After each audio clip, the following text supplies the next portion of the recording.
Hey guys, Jonathan here, and today I want to talk about Ballerina from the World of John Wick. Now, I saw this movie early at a screening here in Nashville, and man, oh man, this movie really surprised me. Now, full disclosure, I went into it having not even seen a trailer, nothing.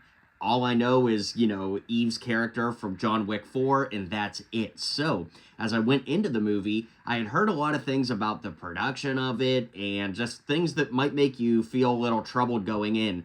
But the movie itself blew me away. There were a lot of great positives, and I have to lead with saying I've not seen Sinners yet. I know everybody's saying it's their favorite movie of the year, but Ballerina is up there with my favorite movies I've seen this year. So I just got to get that out of the way. I know that, again, there's a lot of talk about this movie, saying it's good, bad, otherwise. I'm just here to give you my opinion, and I really, really loved it.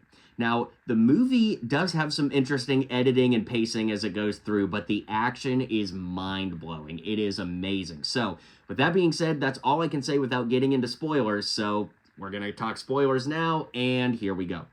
The action, like I said, is crazy. The scene toward the end with the torch flame blowers was seriously over the top. Like, it gets so ridiculous that you go, come on. But then it gets so awesome with it that you go, come on. It was really, really a lot of fun. Now, Ana de Armas, of course, leads the film as Eve, and I was really, really impressed with how she carried the movie. I love the action sequences, and one thing that I really, really enjoyed about the movie is how it builds her character up. But we actually watch Eve's character evolve throughout this movie. Like, at the beginning of the movie, she's not exactly a trained fighter, and we watch her struggle and fail as a ballerina, as her feet are bleeding while she's training, doing the ballet and everything. So that was really interesting to me, that we don't just watch her come in and she's some amazing assassin right off the bat. I really, really love the fact that we watch her mature and grow into the assassin that she becomes. So I just love watching that journey unfold throughout the movie, and I think that it handled it really well. Another thing is that as the movie goes on, the action sequences get better, particularly for her character, and I really enjoyed, from my vantage point, it looked like her character was growing as a fighter, as a survivor throughout the entire movie, and of course, I really, really enjoyed that aspect as well. So, as the movie progresses, of course, the plot is, the fact that she's hunting down the person that killed her father, and I think that there's a lot of interesting mirroring going on with Norman Reedus's character's daughter basically being a younger version of her. A lot of that stuff kind of hits you upside the head. It's so obvious where they're going with it and what they're trying to message, but I think that it lands on its feet pretty well, right? Like, nothing's too ham-fisted, nothing is too, like, see, it's just very safe, blanket, good, whatever.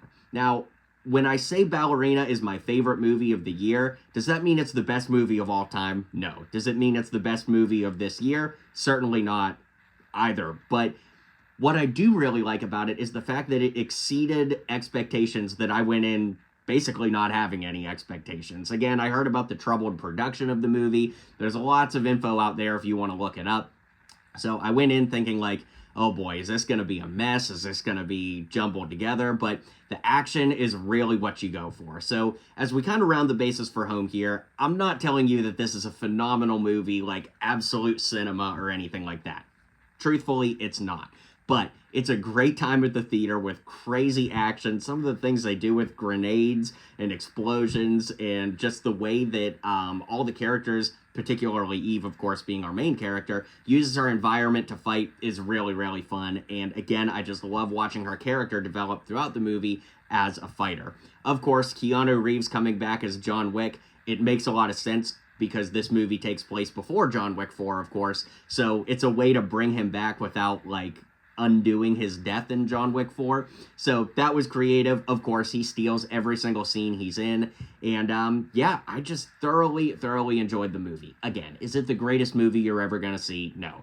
Not even the greatest movie you're going to see this year. I'm just saying that of the movies I've seen this year so far, it really just blew me away because it was beyond the very low expectations I had for it, to be honest, because I was just going in being like, it's a John Wick universe installment with barely any John Wick in it. How good can it be? And because I went in with those low expectations, I was really, really surprised with what I did get. So Ballerina, if you like the John Wick stuff, if you like over-the-top action, exploding grenades and flamethrowers, I think you're going to dig this movie. If you've never seen any John Wick movie, I think that the lore is a little deep in this. It's probably not the first one of the franchise you want to watch. At least make sure you've seen John Wick 1. At the very least. And then, of course, the more John Wicks you've seen, the better this movie kind of pays off as a mid-pool, if you will. But, yeah, Ballerina, definitely recommend it if you like movies like I was just talking about, over-the-top action, crazy stunts, all of that. If you're looking for a really deep, meaningful story, this isn't the one for you. It's not some, like, great philosophical statement or anything, but it's a fun time out at the movies, and these days, what more can you ask for? So, Ballerina, definitely recommend. I'd love to hear what you guys think, though. Let me know in the comments. Stay tuned for more movie reviews. As more fun stuff comes out, I'll be covering the ones that are of interest to me, and, yeah, so thanks for checking this out, and I'll see you on the next video.